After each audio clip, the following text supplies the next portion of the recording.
청취자 여러분 안녕하세요. 양현재 권혜진입니다. 우리가 지난 시간까지는 사람을 살피는 방법을 크게 개관했었습니다. 제2회에서는 사람을 살피는 방법을 3단계로 나누어서 알아봤습니다. 시관찰이었죠. 제3회에서는 말과 일의 비교를 통해서 사람을 살피는 방법을 알아보았고요. 바로 지난 시간에는 교원영색의 의미를 통해서 사이비를 판별하는 그런 안목에 대해서 알아보았습니다. 오늘부터 5번에 걸쳐서는 구체적인 지인지감의 포인트를 짚어볼 텐데요. 이 포인트는 직접적으로 그 사람을 평가하는 도구라기보다는 이 사람을 볼 때 어떠한 기준으로 어떠한 틀로 사람을 볼 것이냐 하는 문제랑 관련이 있습니다. 그래서 이런 프레임을 우리가 머릿속에 가지고 있으면 애매한 많은 상황에서 좀 더 판단을 좀 명쾌하게 할 수 있는 그런 기준이 될 수 있기 때문에 지인지감에서 굉장히 중요한 부분이거든요. 그래서 왜 그런지를 오늘부터 이한우 선생님과 함께 알아보겠습니다. 선생님 안녕하세요. 예, 안녕하세요. 예, 오늘 가져오신 단어가 덕이라는 단어거든요. 네. 네. 이 덕은 우리 너무 어릴 때부터 일상적으로 써왔던 단어라서요. 예. 예. 이게 우리가 지인지감에 있어서 어떠한 역할을 하는 건지 오늘 알려주실 거죠? 네, 그렇죠. 네. 이 덕의 중요성을 이제 한번 알아봐야 될 시간이 된 것 같습니다. 네. 그동안 선생님 번역을 보면은 이제 이 덕의 번역 문제를 많이 지적을 하셨어요. 예. 그리고 이 덕이라는 글자를 그냥 덕이라고 하든가 하는 경우가 대부분인데 선생님은 특이하게 다움이라고 옮기셨잖아요. 네. 네. 그래서 그 이야기부터 시작하면 좋을 것 같습니다. 예, 이게 덕이라고 하는 걸 크게 보면 우리가 이 지인지감의 아주 기본 개념으로서 덕을 방해하는 그런 용례들이 그동안 있었던 것 같습니다. 첫째는 이제 도덕이죠, 도덕. 우리는 도덕의 2글자 중에 하나로 이 덕이 들어가 있는데 사실은 그때 도가 뭔지 덕이 뭔지에 대해서 우리가 사실 별로 생각도 안 하고 도덕하면 그냥 영어 모랄의 번역이 되면서 도의 뜻, 덕의 뜻에 대해서 깊이 생각할 기회가 일단 첫째로 차단이 된 게 있었고요. 두 번째는 사실은 이제 덕 자체에 또 다른 뜻이 있는데 뭐냐면 그게 바로 덕분이다라는 거예요. 남의 덕을 봤다. 네. 그것도 이거예요. 도움을 받았다. 이런 것도 있는데 사실은 이제 그런 용례가 아닌 정말 이 지인지감에서 제대로 이 덕이라는 개념을 우선 정립을 하지 않고서는 지인지감으로는 들어가기가 상당히 어렵다. 그래서 제가 이제 그걸 알게 된 후에 이제 이 덕이 도대체 뭔가를 많이 고민을 했습니다. 그런데 이제 이거 또 방해물이 하나가 뭐냐면 네. 서양 철학에서 또 말하는 이번에는 또 모랄 말고 덕을 떼어내면 특히 그리스에서 아레테라고 하는 네. 그러니까 예를 들어서 군인은 용감해야 된다. 그러면 이제 그 용감이 군인의 아레테가 되는 거죠. 그런 식으로 아레테의 번역으로서 이 덕을 우리가 또 얘기를 합니다. 근데 사실 그때는 좀 더 강조점이 탁월성 아주 뛰어난 거에 좀 초점이 맞춰지는데 이 공자에게 있어서 덕은 사실 보면 물론 뛰어나야죠. 뛰어난 것도 뛰어나야 되죠. 그러나 덕 자체는 사실은 그 뛰어남에 강조를 두기보다는 그 역할이 있으면 그 역할에 맞게 최대한 요즘 용어로 하면 최적화하는 거. 최적화해서 행동하고 사고하는 거. 이게 이제 그 사람의 덕이 되는 거거든요. 그거 아랫사람은 아랫사람답게 해야 되고 윗사람답게 해야 되는 거거든요. 바로 그게 제가 이제 실마리로 삼아서 이건 오히려 단순히 그 탁월성을 추구한다. 뭐 신화의 탁월성을 추구한다 이상하잖아요. 근데 신화가 신화답게 한다 이렇게 하면 좀 더 자연스러운 면이 있습니다. 그래서 제가 서양어 번역하고도 좀 구분을 짓고 두 번째는 이 지인지감 용어로서는 역시 덕은 다음을 하는 게 제일 좋다. 우리가 사실 그런 용례로 사람 보는데 관련해서 쓰는 경우가 있죠. 일상화 중에 있는 거는 이제 재승박덕이라고 하는 사람이 이제 재주는 승한데 덕은 열다. 그때 그게 바로 다음이 두텁다, 열다. 요 용어는 아주 정확하게 그 지인지감의 용어라고 할 수가 있습니다. 그래서 그거는 다음이나 답다로 옮기는 게 저는 제일 좋다고 생각합니다. 재승박덕이라는 용어 자체를 지금 젊은 세대들은 거의 처음 들어봤을 가능성이 높아요. 그렇죠. 그만큼 이제 우리가 서양 문화의 좋은 점도 많지만은 서양 문화가 좀 취약한 게 바로 개인을 이렇게 사람들의 자질을 이렇게 평가하고 하는 그런 면에서는 좀 제가 볼 때 개인적으로 좀 취약하다고 여기는데 아마 그런 흐름 속에 아마 재승박덕이라는 용어도 별로 쓰지 않는 게 아닌가 그런 생각이 아무래도 듭니다. 또 그냥 한글 세대다 보니까 말이 약간 샜는데 우리가 덕이 있다, 덕스럽다, 뭐 덕을 쌓았다 이런 말을 일상적으로 많이 쓰잖아요. 예. 근데 그게 굉장히 뭐 이렇게 인자하고 뭔가 너그럽고 많이 베풀고 착한 그런 걸 묘사하는 단어로 우리가 막연히 알고 쓰고 있는데 지금 말씀하신 덕은 그게 아니라 어떠한 위치에 있는 사람이 한테 마땅히 기대되는 자질이나 능력을 포함하는 말인 거죠. 다움이니까. 그렇죠. 그러나 이제 다움이라는 게 모든 걸 포괄할 수는 없는 거고 뭐 사람이 사람다움 뭐 있는 거겠죠. 그러나 사실은 이제 이 논어에 나오는 군군 신신 부부자자 즉 군군은 임금, 네. 신신은 신하, 네. 부부는 부모, 자자는 자식인데 요거를 이제 한문을 번역을 하면 임금은 임금답고 네. 신하는 신하답고 부모는 부모답고 자식은 자식답다라는 말인데 근데 그러면 아까 잠깐 얘기했지만 군인은 용맹스러워야 되듯이 그러면 자식이 자식답다는 거는 이게 없으면 자식이 아니에요. 그게 이제 효잖아요. 우리가 보통 말하는. 네. 그리고 부모가 부모다운 거는 우리가 자애롭다 할 때 자애예요. 그다음에 신하가 신하답다라고 하는 거는 충이 있어야 되는 거죠. 응? 근데 사실 이 논어를 보면 제일 중요한 키포인트는 사실 군군에 있는 겁니다. 군군에. 임금이 임금답다는 뭘까? 그럼 이게 없으면 임금이 아니에요. 자식한테 효가 있어야 자식이듯이 임금한테 이게 없으면 임금이 아니에요. 사실 이게 제일 중요한 건데도 불구하고 아마 그 기존의 논어책들을 보시면 이 부분을 주목해서 풀이하는 책이 전혀 없을 겁니다. 예, 제가 왜 이제 이 말씀을 드리냐면 임금이 임금답다는 걸 먼저 말씀드리면 관입니다. 관. 너그러울 관자. 근데 재밌는 게 그러니까 사실은 임금의 관, 신하의 충, 부모의 자, 자식의 효 요게 다 덕이에요. 예. 근데 우리가 야구 감독 특히 다른 물론 이제 농구에서도 조금 그런 용어를 쓰지만 이제 감독들을 평할 때 뭐 용장, 지장, 그다음에 덕장해요. 근데 사실 덕장은 정확한 용어가 아니에요. 그 장이 바로 뭐냐면 관장이에요. 너그러운 장수. 근데 이 관장하면 좀 이상하죠. 그러다 보니까 덕장이란 말로 사실상 관장에 해당되는 내용을 우리가 지금 다 쓰고 있어요. 그리고 덕장 이러면 바로 너그럽고 품어주고. 근데 사실 그건 관장이에요. 정확히 말하고 관장이. 그러니까 덕의 의미를 너무 좁게 쓰는 거네요. 그렇죠. 예, 그렇게 하면 안 되는 거라고 볼 수가 있습니다.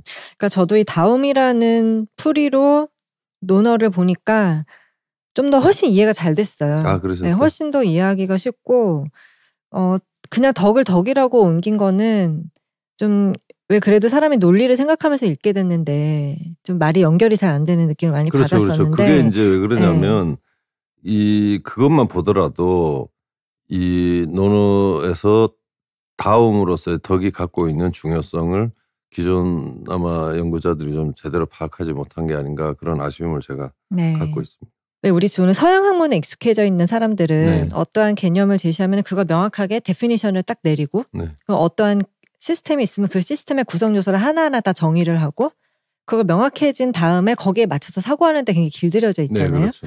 근데 논어에서는 뭐 덕이란 뭐다, 뭐는 뭐다라고 명확하게 명시적으로 얘기한다기보다는 그 대화를 속에서 은유적으로 그 의미를 전달하는 그런 게 좀 많은 것 같아요. 그렇죠. 그거는 이제 그게 왜 그러냐면 이제 특히 서양은 그 근대 철학이라고 하는 게 수학의 입각에서 다 건설이 된 거거든요. 그래서 데피니션이 수학에서 제일 중요하듯이 그 용어에 대한 데피니션에서 출발을 하는 건데 사실은 이 공자의 경우는 일종의 문맥주의죠.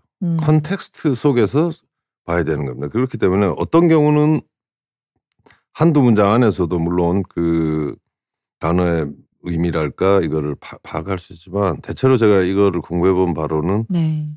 상당히 오래 여러 텍스트들을 계속 비교하면서 봐야 그 개념의 의미랄까 그 특히 이제 의미가 상당히 좀 유동적이긴 하죠. 그러나 그게 이렇게 어느 정도 정해지는 것 같습니다. 네.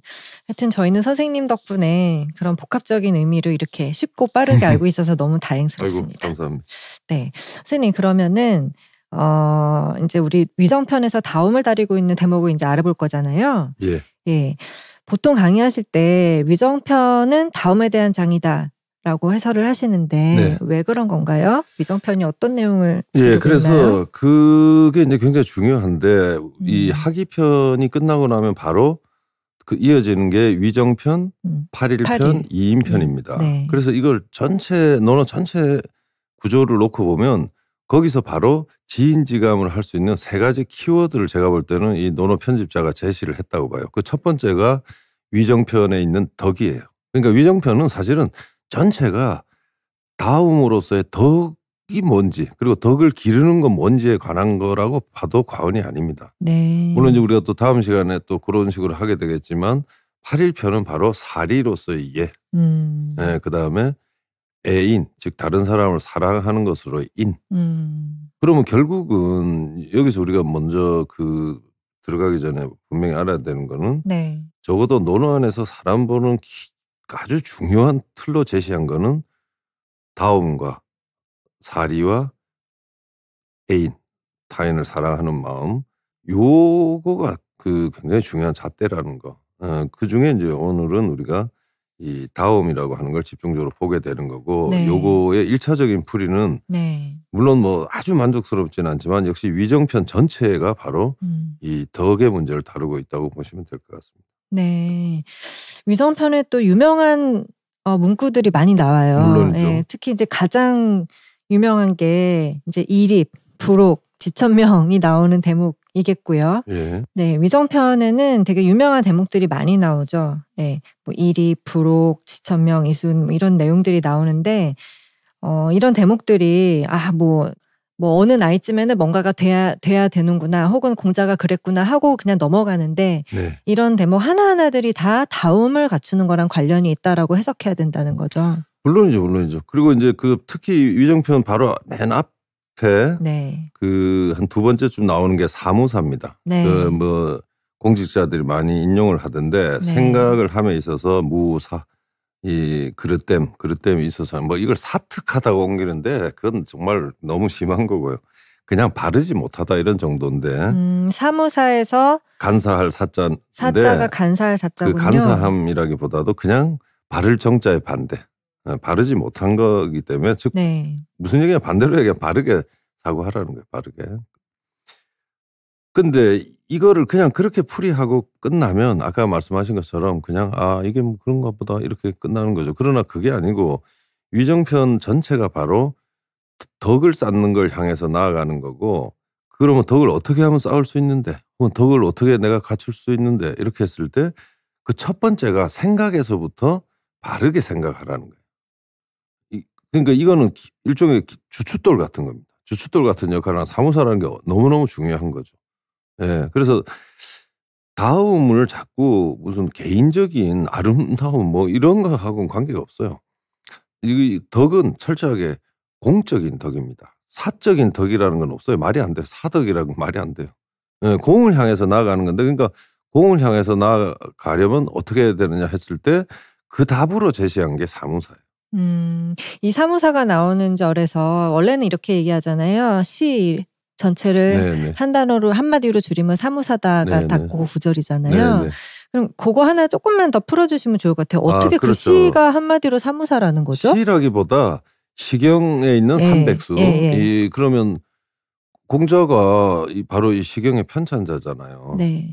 그래서 옛날 이제 각국의 이런 시들을 모았는데 물론 뭐 다양한 내용들이 있지만 그 시를 통해서 공자가 고른 그 300여 수의 시를 통해서 우리가 그 뭐라 그럴까 감성 훈련이랄까 이성 훈련이랄까 이런 걸 하게 되는데 그걸 통해서 얻을 수 있는 걸 단 한자로 요약하자면 이론이 폐지하면 그게 바로 생각에서부터 이렇게 해석을 해요. 생각은 사가 없다 이것이 아니라 행동 이전에 그다음 말하기 이전에 생각에서부터 일단 사가 없어야 말에서 사가 없는 거고 그다음에 행동으로도 사가 없는 거지. 그런 굉장히 중요한 맥락에서 이게 제일 처음 얘기됐다는 걸 사실 알 필요가 있는 겁니다. 그럼 당대 공자가 수집하고 가려 뽑았던 그 시들이 뭐 우리가 요즘에 시집에서 볼 수 있는 그런 시가 아니라 저는 이제 당대 백성들 아니면 그 세상 돌아가는 이런 세상 돌아가는 거 보고 사람들이 지었던 뭐 민요랄지 그런 걸로 알고 있는데 그게 맞나요? 그렇죠. 그러니까 시를 보고 어떻게 그런 마음이 들 수가 있다는 건지. 그게 아니고 이제 네. 그런 거에 관한 시가 뭐 수천 편이 있었겠죠. 그 중에 바로 지금 이런 생각에 있어서 생각을 바르게 하는 데 도움이 될 수 있는 내용의 시들을 골랐다는 거죠. 그 시경에 들어있는 것이. 그렇게 보시면 되는 거죠. 네. 알겠습니다. 그러면은 이제 이 다움이라는 게 공적인 영역에서의 다움이라는 이제 말씀을 하셨는데요. 근데 아까 네. 이제 사무사도 있지만 하나 빠진 게 이제 아까 말씀하신 뭐 일이 부록 네. 지천명 했잖아요. 네. 그러니까 요거는 사실은 사무사에서 출발해 가지고 조금씩 이제 이 덕 사람이 갖춰야 될 덕을 이제 구체화하는 건데 저는 이 부분도 바로 그렇게 봅니다. 하나하나가 나이별로 이게 제시가 된 거는 10년 단위로. 네. 공자는 사실은 그 한 개인의 생애별로도 그 다움이 있다고 본 거예요. 20대 다움, 30대 다움, 40대 다움, 50대 다움의 모습이 바로 지금 말하는 것처럼 그 배움, 지우학, 배움의 뜻을 두는 게 15살이고 대체로 자기를 세우고 남도 세워주는 자기를 정립하는 거죠. 그리고 남도 정립해주는 이게 이제 30언저리에 자기를 그렇게 갖추고 그다음 40쯤 됐을 때는 이때 혹은 뭐 유혹은 아니고 미혹되다라는 건데요. 엉터리 같은데 그 잘못된 사리에 혹하지 않는 거. 그다음 50대면은 이제 이 세상의 흐름 이거를 잘 받아들이는 거. 그다음에 60에는 이제 자기 자신의 내면이 축적이 돼서 세상의 흐름과 어긋나지 않는 거. 뭐 이런 식으로 그 한 개인의 10년 단위로 또 제시된 덕이라고 볼 수가 있죠. 다음. 그럼 이 나이 때 그 정도가 되지 않으면은 뭐 끝난 거다 이렇게까지 그렇진 보나요? 않죠. 이건 사실은 이제 아니 너는 어딘가 그런 대목이 나왔던 것 같아서. 그거는 이제 나이 40이 돼서도 네. 사람 볼 줄 모르고 이러면 즉 부록인데 혹하고 다니면 그 인생 끝이다 이런 건 나오죠. 네. 그랬군요. 네. 네. 그러면은 이제 다음은 이제 우리 공과 사라는 관점에서 보자면은 고스란히 이제 공에 초점을 맞추는 개념이라는 거군요. 그렇죠. 그래서 사실은 이제 바로 거기에 뭐가 우리가 이거를 구체화해 갈 때 도움을 받아야 되냐면 네. 논어 구석구석에 있는 네. 군자와 소인의 관계예요. 네. 즉 소인에서 군자로 가는 길이에요. 그게 바로 사사로운 개인에서 공적인 한 인간으로 발전 혹은 변화돼 가는 거죠. 네, 근데 우리가 보통 덕을 얘기할 때 거기에 공의 문제가 들어있다고 생각을 안 하고 자꾸 개인 수양에 집중을 합니다. 그 개인 수양은 좀 과하게 얘기하면 공자의 관심사가 아니에요. 개인 수양이라기보다 그 개인이 그런 공적인 가치를 자기 것으로 내면화해서 자기를 공적으로 이렇게 승화시키는 작업이지 그냥 뭐 이렇게 자기 뭐 우울한 거 다스리고 이렇게 해서 개인 수양하고 마음 뭐 다스리고 하는 그런 거하고는 이게 별로 관계가 없다라는 거를 알아야 됩니다. 이 소인과 군자가 어떤 정해져 있는 인간형인 줄 알았는데 그게 아니라 소인도 노력하면은 군자가 될 수 있는 건가요? 당연히 그렇죠. 그러니까 내 안에 소인적인 측면이 다 있잖아요. 어떻게 어떤 사람이 저도 마찬가지고 모든 게 군자적인 걸로 갖춰져 있겠습니까? 소인적인 게 나한테도 있는 거죠. 근데 거기서 그런 요소들을 자꾸 극복을 해서 털어내므로써 내가 조금 더 군자 쪽으로 나아가면 그게 덕을 닦는 거거든요. 그래서 공적인 덕은 있어도 사사로운 덕, 사덕은 있을 수가 없죠. 만약에 사사로운 덕이라고 하는 건 우리가 별로 이렇게 쓰이지 않는 이유도 네. 사사로운 덕은 사실은 마치 동그란 삼각형이라는 말처럼 자체 모순이죠. 흔히 네. 말하는 형용 모순인데 그러니까 그건 말이 안 되는 거죠. 덕 자체에 지금 무슨 얘기냐면 이미 네. 공적인 내용이 담겨 있다라고 볼 수가 있는 겁니다. 아. 그래서 이제 이 부분은 제가 조금 분명히 하기 위해서 네.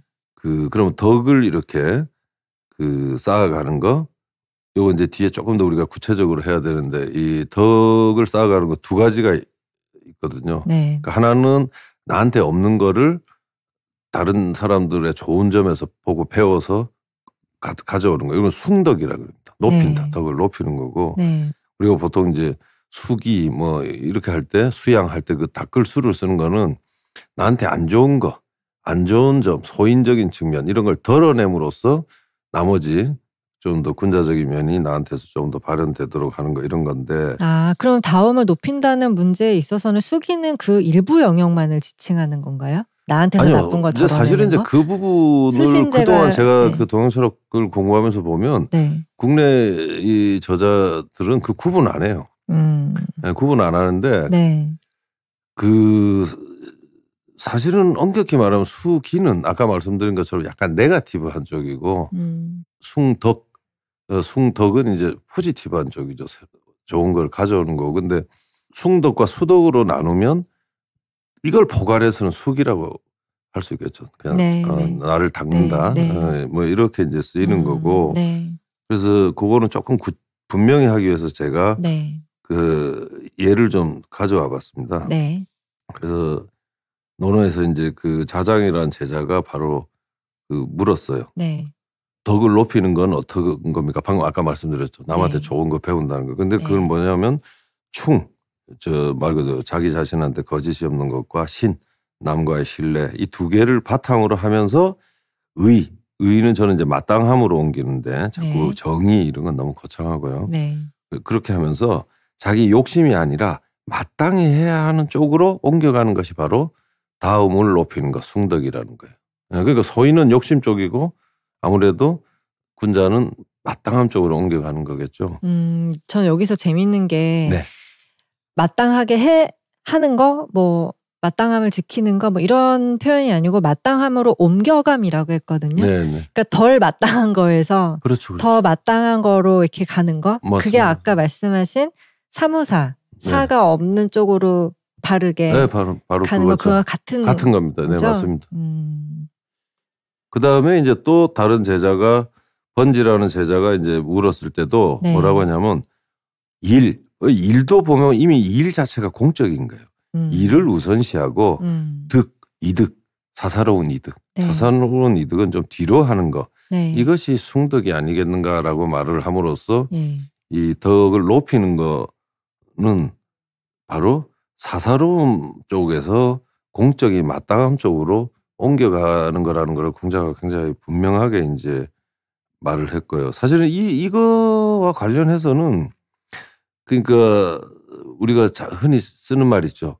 세 사람이 가면 스승이 있다. 한 사람으로부터는 그러니까 한 사람으로부터는 좋은 거 배우고 한 사람으로부터는 그 사람이 잘못됐으면 그 사람의 잘못이 혹시 나한테 있는 거 아닌가 해서 나한테 잘못을 덜어낸다. 그러니까 전자가 숭덕이 되는 거고 후자가 수덕이 되는 거죠. 나머지 한 사람은요? 나머지 한 사람은 자기죠. 네, 방금 말씀하신 게 그 유명한 3인행 필요아사원에 대한 네, 해설이시는데요.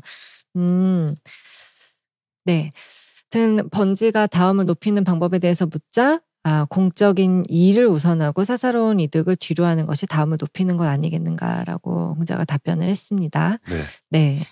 그러면은 사사로움을 넘어서 공적인 마땅함으로 나아가는 것이 바로 다음을 높이는 것이다. 그러니까 이거는 그냥 우리가 사례를 통해서 생각해보면 되게 쉬운 것 같아요. 맞습니다. 지금 우리가 정치인들한테 사람들이 분노하는 거는 이 공사구비를 얻기 때문에 분노하는 거지 다른 것 때문에 분노하는 건 아닌 것 같거든요. 네네. 예, 결국은 이 문제. 그러면은 이 다음을 어떻게 기르냐. 물론이죠. 이제 이게 결국은 관건입니다. 우리가 네. 사람을 본다고 하지만은 그냥 눈으로만 볼 수 있는 건 아니거든요. 네. 무슨 얘기냐면 특히 이제 덕의 문제는 더더욱이 그런 건데 내가 숭덕과 수덕이 안 돼 있으면 네. 저 앞에서 그렇지 않은 사람은 안 보입니다. 그러니까 그게 되게 신기하면서도 정말 그럴까 싶은 대목이거든요. 예. 그러니까 다른 거는 보이는데 이 숭덕 수덕의 문제는 본인이 계속 숭덕하고 수덕의 체험을 여러 이슈나 이런 상황 속에서 자기를 계속 닦아갔을 때라야 다른 사람이 어떤 행동을 했을 때 저 사람의 숭덕의 수준이 어느 정도고 수덕의 어느 정도다 이게 보이는 거지. 그냥 글로 눈으로 이거 지금 우리 같이 이렇게 이야기하고 책에서 논어책에서 내가 봤다 해가지고 자 이제 나가서 덕을 보자 이렇게 했을 때 절대 보이지 않습니다. 이 부분이 상당히 이제 그런 면에서는 쉽지 않죠. 이거를 좀 제가 쉽게 얘기해 본다면 해봐야 안다. 그거예요. 같은 논리인가요? 네. 그러니까 해보지 않은 사람 모른다. 그렇죠. 똑같은 얘기인가요? 네. 그러니까 아는 만큼 보이는 건 아니고 이거는 체화한 만큼 보인다고 하면 됩니다. 체화한 만큼 보인다. 예, 맞습니다. 네. 그런데 그런 다움이 어떻게 사람을 알아보는 척도나 잣대가 될 수 있는 건지를 조금 더 깊게 알아보고 싶은데요. 예. 네. 그래서 이제 그거는 이제 우리가 논어에서만 도움을 받기는 어렵습니다. 논어에는 오늘 방금 얘기한 정도, 네. 이 다움이고 사무사고 이렇게 이제 숭덕 수덕이고 요 정도 얘기해서 사실 위정편은 끝이 납니다.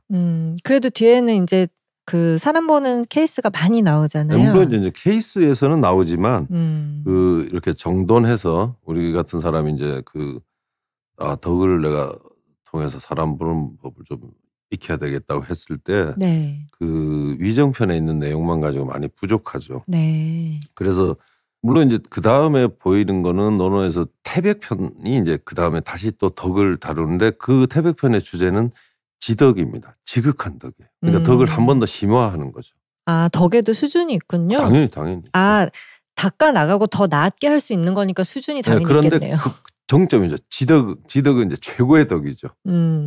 덕도 이제 딱 한번 올라가면 끝이 아니고 그 덕의 세계에서도 또 지극한 덕이 있는 건데. 네, 그럼 제가 또 쉬운 버전으로 약간 바꿔보면 지덕이라는 거는 정말 힘든 상황, 정말 어렵고 힘들고 나를 버려야 되는 상황에서도 뭘 선택하느냐. 예를 들면 그렇죠. 이런 문제랑 관련이 있는 건가요? 아니 바로 그겁니다. 바로 그겁니다. 그리고 그런 지덕함을 보이게 되면 다른 사람이 어떻게 볼까요? 만만히 못 볼 것 같아요. 그렇죠. 존경하게 되고 바로 그 지덕함이 다른 사람의 존경을 불러일으키는 거예요. 우리나라에서 그러니까 뭔가 자기를 거는 사람. 그렇죠. 그러니까 그런 게 없기 때문에 지금 이제 우리나라에도 이렇다 할 지도자가 이제 지금 많이 눈에 안 띄게 된 것도 그거하고 무관하지 않을 겁니다. 단순히 그건 지성의 문제는 아니라고 보거든요. 네. 그렇군요. 네. 근데 이제 그거를 조금 구체화하면 지난 시간에는 우리가 말과 일이라고 그랬잖아요. 근데 이제 사람 보는 문제로서 다움을 얘기할 때는 반드시 지위하고 연결해야 돼요. 자리. 위라고 하는 덕이 적절한지 아닌지를 보는 거는 자리하고 연계가 돼 있습니다. 그래서 이 공자가 이제 이 주역에 있는 공자가 풀이한 글이죠. 개사전에 보면 이렇게 말하거든요. 덕박, 우리 아까 말한 재승박덕의 바로 그거예요. 덕은 박, 얇은데. 얇을 박자. 별로 없는데. 박덕하다는 단어는 많이 알 텐데. 바로 그거예요. 덕박은 잘. 덕박이 뒤집어 놓은 거예요. 그런데 지위는 높고 안 좋고 두 번째는 사리는 적은데 도모하는 거는 크고 힘은 작은데 맡은 바는 크면 재앙에 이르지 않는 경우가 드물다 그랬어요. 무서운 말이죠. 진짜 무섭네요. 그런데 요거 사실 유심히 보면 공자가 이제 논어에서 군자를 세 가지 유형으로 왜 나누지 않습니까? 인자형, 지자형, 용자형. 자, 보세요. 그럼 뒤에서부터 보면 힘은 작은데 맡은 바는 크면 할 때 힘이 뭐예요? 용자가 갖고 있는 다움이죠. 사리 혹은 지혜는 작은데 도모하는 건 크다. 지자죠. 그러면 바로 이거 덕을 갖춘 사람이 바로 인자라는 걸 알 수가 있어요. 아, 그렇군요. 아, 이게 정말 정확히 대응이 되네요. 아, 그럼요. 그렇기 네. 때문에 다음이 두텁다 만약에 그 사람 바로 인자죠.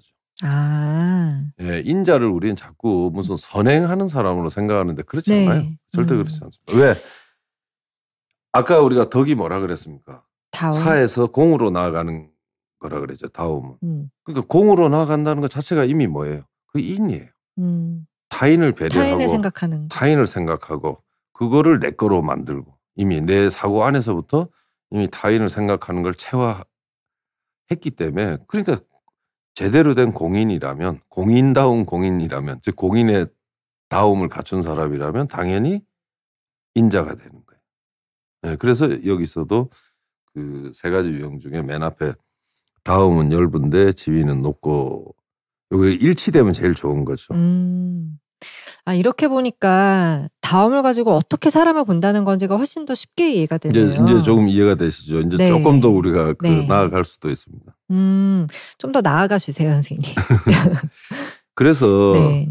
주요 개사전에 보면 네. 저도 이제 사실은 이거는 예전에 논어 공부할 때는 잘 몰랐고 네. 작년부터 이제 제가 본격적으로 이 주역을 집필하면서 네. 깜짝 놀랐어요. 아, 이걸 좀 일찍 알았더라면 제가 훨씬 그 위정편에서 태백편으로 가는 건 점프거든요. 그 중간 고리로서 이 바로 개사전에 있는 이 내용이 아, 다움이라고 하는 거를 지인의 틀로 잘 활용할 수 있겠구나라고 하는 내용입니다. 그래서 선생님, 근데 하나 제가 네. 잠깐 끼어들면은 네. 전에도 한번 개사전의 대목을 가져오셨었는데 이 논어하고 개사전은 어떤 관련이 있는 거예요?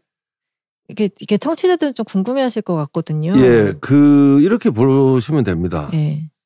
사실은 논어는 공자의 육성이 담겨 있기는 하지만 어떤 미지의 천재가 에디팅을 했어요. 네. 그래서 흐름 자체는 공자의 언어 흐름이 아니에요. 네. 그냥 이렇게 공자 말 뚝 있고 제자 말 뚝 있고 네. 그러니까 그거를 연결을 하는 거는 공자의 싱킹이라기보다는 그 미지의 에디터의 싱킹으로 연결이 돼 있는 거예요. 네. 그게 이제 저는 이제 계속 지인지감이라는 건데 네. 이 개사전은 거의 유일하게 어떤 주제에 관해서 공자는 기본적으로 수리부작이라고 해가지고 이미 있던 거를 정리는 해도 작하는 건 안 한다 그랬어요. 물론 네. 이것도 사실 완전 작은 아니지만 그러니까 공자가 아, 주역이란 대충 이런 책이다라고 우리한테 일종의 입문서 역할을 할 수 있는 짧은 글을 쓴 게 개사전이거든요. 근데 그 개사전이 저는 중요한 이유는 개사전이야말로 공자의 사고의 흐름을 정확하게 이해할 수가 있어요. 아, 본인이 쓴 글이니까? 그렇죠. 그러니까 좀 전에 본 것도 네. 공자는 이미 지인용, 인자, 지자, 용자라고 하는 거는 자연스럽게 깔려 있는 거죠. 표현은 없지만. 그러니까 그냥 다움, 지, 힘 이렇게 씀으로써 깔려 있는 거. 그러니까 제가 사실 개사전본을 번역하는데 좀 고생은 했지만 해보고 나서는 정말 아, 이게 공자 자신의 생각이다. 그러면 우리가 논어를 읽으면서 느껴지는 그 논리적인 점프. 네, 그렇죠. 이런 거를 메워주는 그렇죠, 진짜 그렇죠. 공자의 생각이 뭔지 그렇죠, 왜 그렇죠. 이렇게 얘기를 한 건지를 이해하는데 그걸 메워주는 게 바로 개사전이 공부하는 데 줄 수 있는 역할이라는 네, 맞습니다, 거군요. 맞습니다. 네, 그럼 들어가겠습니다. 예, 그래서 이 덕이라는 걸 가지고서 이 공자가 이렇게 말합니다. 네. 이 우리가 말하는 예죠. 근데 그건 이제 이라고 하는데 이 이자는 뭐 이 화면이 없으니까 말씀으로 드리겠습니다. 이게 이제 신발 이자도 되고 이 밟다, 밟을 리라고 하는데 그래서 이 이자는 괴 이름입니다. 괴, 이괴. 아, 주역에 나오는 이괴. 64개 괴 중에 이괴인데 네. 근데 이제 여기서는 꼭 괴는 필요 없고 요 뜻인데 네. 즉 사리를 밟아가는 거예요. 그래서 제가 얘를 자꾸 사리고 이렇게 한 이유도 이거하고 똑같아요. 이가 곧 얘인데 그건 밟아가는 데 핵심이 있는 거예요. 밟아간다는 거는 뭐랄까 그 옆으로 세지 않고 순리대로 밟아간다. 그렇죠, 그렇죠. 이런 그런 건가요? 뜻이죠. 그래서 그러니까 그거는 아까 저거하고 사무사하고도 연결이 되죠. 생각부터 그게 잘 돼 있어야 정도로 밟아가는 거지 생각에서 사가 끼면 옆으로 밟아가잖아요. 근데 그거를 그렇게 그 바른 도리를 밟아가는 거를 뭐라고 얘기했냐면 덕지기다 이렇게 했는데 덕지기가 뭐냐면 바로 다음의 기반이라 그랬어요.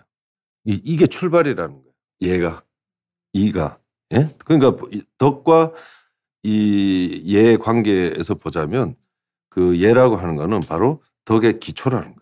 다음의 기초, 제일 기초라는 거예요. 그러니까 우리가 어떤 사람 볼 때 이제 바로 지인지감 할 때 저 사람이 사리를 아는 사람인가 아닌가 하는 거는 그 사람의 기본을 보는 거예요. 그렇게 바로 적용이 돼요. 그러니까 일을 사리대로 제대로 단계적으로 밟아 나갈 수 있는 사람인가. 그게 기본이라는 거예요. 그게 안 돼 있으면 볼 필요도 나머지 없다는 볼 필요도 거네요. 없다는 거죠. 그렇죠. 네. 그러니까 그건 왜 지난 시간에도 우리가 말은 일을 통해 살핀다 그랬죠. 그 기본이라는 거예요. 이제 그러면서 이게 그다음 점점 구체화가 됩니다. 두 번째가 겸괴입니다. 겸괴. 네. 그러니까 이거는 겸손이죠. 겸손. 네. 그러니까 그 겸손은 뭐라고 얘기를 했냐면 덕지병이라고 했는데 덕의 병인데 그 병은 뭐냐면 우리가 흔히 말하는 칼자루, 자루병자입니다. 칼자루. 네. 그러면 칼이 있다 하더라도 중요한 게 뭡니까? 자루가 없으면 칼을 쥘 수가 없죠. 네. 물론 칼의 몸통이 더 중요하겠지만 그러나 칼자루가 없으면 칼을 쓸 수가 없어요. 그건 무슨 얘기냐면 이 겸이야말로 어떤 일을 할 때 일이 되게 해준다는 거예요. 겸 자체가 일은 아니지만 일을 함에 있어서 자루가 없는 거하고 똑같아요. 그러면은 겸이 없으면 일이 안 될 것이다 라고 봐야 되나요? 일 자체는 안 되는 건 아니지만 선비죠. 일이 엉망이 되죠. 망가질 수 있다. 오만하게 하면. 네. 네. 그 다음에 요게 이제 또 다른 맥락에서도 사실 겸은 중요한 게 뒤에 이제 공자가 그런 얘기를 하죠. 그 누구한테 일을 맡겼을 때 저 일이 잘 될지 안 될지 조짐을 보는 키워드가 겸이에요. 네. 조짐을 볼 때 겸을 본다. 저 사람이 일을 임하는 태도가 겸손하게 하는지 아닌지를 봐서 겸손함이 없이 그냥 무대뽀로 되면 벌써 이 일은 그르칠 가능성이 높다. 그렇게 판단할 수 있는 중요한 거란 점에서 바로 이 겸이 바로 이 덕의 그 자루가 되는 거고요. 네.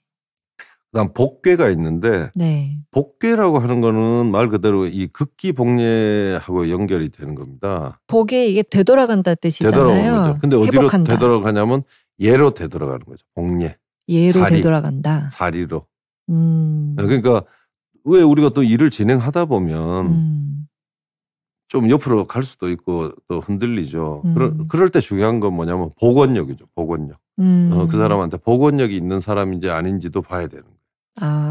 이걸 그렇게 해석해야 되는군요. 그렇죠. 그래서 이게 바로 덕지본. 이 다음에 또 기하고는 좀 다르지만 그 근본.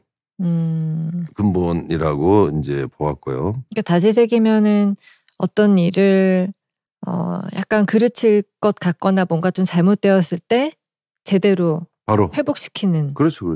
능력을 그러니까 말하는 극기복례라는 말도 이 개사전을 통해서 보면 단순히 무슨 도덕적인 자기 수양이 아님을 알 수가 있는 거예요. 일과 관련돼 있는 겁니다. 일에 임하는 태도죠, 태도. 네. 그 다음에 이제 항은 이제 쭉 오래 가다는 우리 항구하다고 할 때 항인데 이것도 괴 이름이죠. 근데 이거는 바로 뭐 특별히 풀이는 필요 없습니다. 덕지고 덕의 견고함이죠.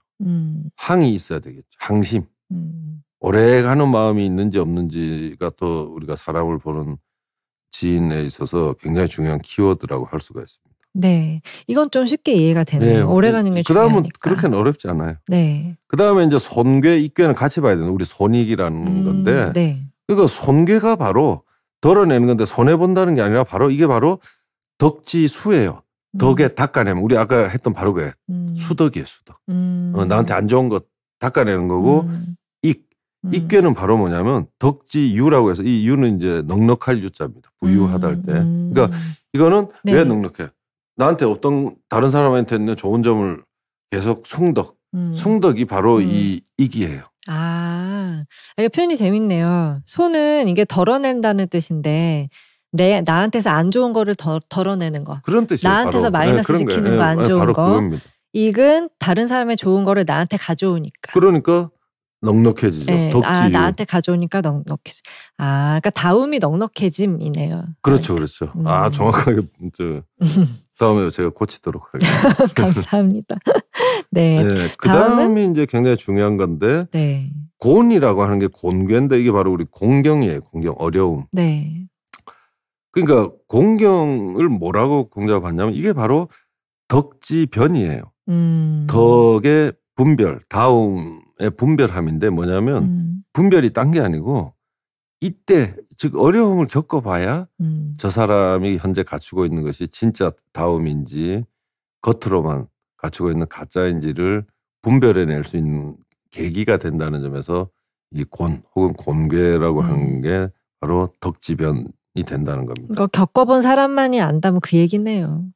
그것도 있고 네. 어려운 상황이 돼야 네. 진짜와 가짜가 드러난다는 거죠. 네. 어려운. 그렇군요. 두 가지 해석이 다 가능하겠네요. 그래서 이제 왜 그 논어에 나오는 그 유명한 그 세한도 네. 이야기, 네. 추사의 세한도의 이야기가 바로 날이 추워진 연후에야 네. 소나무나 이 송백이 뒤늦게 시들음을 알 수 있다, 알게 된다라는 건 바로 이 얘기죠. 그러니까 어려운 상황이라는 게 바로 진짜와 가짜를 가릴 수 있는 좋은 계기이기 때문에 그 어려운 상황 자체를 너무 힘들어 할 필요가 없다는 겁니다. 네. 그 다음은 이제 운물 정자, 정괴가 있는데 네. 요거는 아주 재밌게 덕지지라 그랬어요. 네. 그 다음에 땅. 근데 이제 땅이 의미하는 건 여러 가지가 있는데 이때 땅은 뭐냐면 이런 겁니다. 땅은 그 계속 우리 사람들이 필요로 하는 걸 제공해주는 곳이잖아요. 만물이 자라는 땅. 네, 길러주고. 바로 그게 이제 운물이 바로 자기는 어디 안 다니면서 지자리에 가만히 있잖아요. 운물이 막 돌아다니질 않잖아요. 네. 그러면서 사람들이 필요로 하는 물을 계속 가리지 않고 여기서 또 중요한 거는 가리지 않고 준다는 거예요. 너는 뭐 해서 되고 너는 뭐 이런 거 없이 그게 바로 덕지지고. 이 은유가 되게 재밌네요. 그다음에 이제 요 겸손할 손자인데 요거는 뭐라고 했냐면 덕지제라고 했는데 이게 제가 이제 제어하다 이런 건데 저는 이걸 마름질하다라고 했는데 겸과 손이 조금 달라요. 근데 어쨌든 그 겸은 어떤 의미에서 보면 조금 더 겸과 손을 구분해서 볼 때는 겸은 자기를 낮추는 마음가짐 쪽이 더 강하고 손은 그것이 드러나는 거예요. 외적으로 드러난 행동. 그렇게 볼 때 아무리 덕이 있다 하더라도 마지막에 그 덕을 빛내주는 거. 마름질 해주는 거. 그거는 내가 말이든 행동이든 겉으로 또 겸손하게 해야 돼. 그러니까 손은 겉으로 드러나는 나의 행동 거지가 겸손이고 같은 겸손이지만 그냥 겸했을 때는 그런 마음가짐 쪽이고 이 손 했을 때는 그것이 행동으로 말로 드러난 것이고 이렇게 구분해서 보면 이거는 바로 덕지제 다음을 마지막 그래서 이제 맨 마지막에 배치가 된 거죠. 이 모든 거를 제일 잘 되는 거는 결국 겸손한지 아닌지가 대단히 두 번에 걸쳐서 나오고 있다는 점에서도 알 수가 있습니다. 근데 여기 겸이라는 개념 하나만 좀 짚었으면 좋겠는데요. 이 겸이 일반적으로 내 공을 자랑하지 않는 거. 물론 다른 사람한테 공을 돌리는 그런 겸허함의 의미로 생각을 많이 하고 있고 두 번째로 이 겸이 그 교만하지 않은 거. 그러니까 교만함이 나오는 거는 예를 들어 내가 너보다 더 많이 알고 더 많이 해봤고 내가 너보다 더 권력도 많고 뭐도 많고 이러니까 생기는 건데 그 의미를 다 포함하는 건가요? 뭐 그렇게까지는 아닐 겁니다. 이게 왜 그러냐면 그 여기서는 말 그대로 자기를 낮추는 자세 정도로만 하면 될 것 같습니다. 자기를 낮추는 자세? 낮출 줄 아는 자세. 조금 더 정확히. 진심으로. 진심으로? 예. 낮춘다는 거 조금만 더 풀어주세요. 예.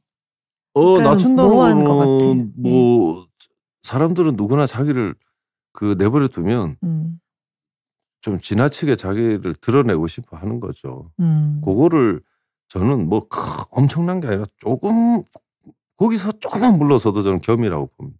네, 그건 뭐 완전히 무슨 뭐 자기를 없는 듯이 그러니까 여기는 자기를 드러내고 인정받고 포장하고 싶어하는 그런 성향을 누르는 조금 누를 줄 아는 거. 아, 그게 겸이다. 그렇죠. 라고 이해하면 좀 더 이해가 물론 쉬워졌어요. 완전히 이렇게 네. 누르면 더 좋겠지만 네. 조금만 눌러도 저는 그것도 겸이라고 봅니다. 왜냐하면 그 정도의 크기가 바로 지인의 깊이에 따라 이제 갈라지겠죠. 아, 그러니까 나를 내세우고 싶은 마음을 조금만 절제하는 거. 네. 네. 그것도 겸이다라고 그럼요. 이해를 했습니다. 네. 네. 여기서 이제 말하는 하나하나가 이제 전부 다 그 사람의 다움을 더 깊게 볼 수 있는 뭐 거의 이거 방법론이네요. 구체적인 도구인데 이게 지금 총 이, 겸, 복, 항, 손, 익, 곤, 정, 손에서 총 9가지거든요. 네, 그렇습니다. 네. 그러면 조금 더 아까 우리 위정편에서 그냥 숭덕, 수덕 한 것보다는 조금 네. 구체화되죠. 네, 훨씬 구체적이네요. 네. 네, 그러면 이 9가지 개념을 우리가 잘 소화해뒀다가 이제 평상시 사람을 볼 때 한번 뭐 커닝 페이퍼처럼 그때그때 꺼내보지는 않더라도 한번 조용히 펼쳐놓고 한번 음미해보는 건 되게 유익할 것 같아요. 물론입니다. 그리고 네. 이거를 무슨 적어놓고 저 사람은 1, 겸, 2, 뭐 복 네, 이렇게 할 필요는 없어요. 마냥. 체크리스트는 아니고 네. 우리 자신이 이거를 정말 자꾸 음미를 해서 점검을 하고 이러다 보면 네. 굳이 이거를 머릿속으로 떠올리지 않더라도 이제 정말 중요한 사람과 대면해서 이런 건 사실 친구한테 발휘하면 안 됩니다. 늘 얘기해서 이거 중요한 것 같아요. 사사로운 친구한테는 하는 거 아니에요. 이거는 네. 일을 할 때, 공적인 일을 할 때.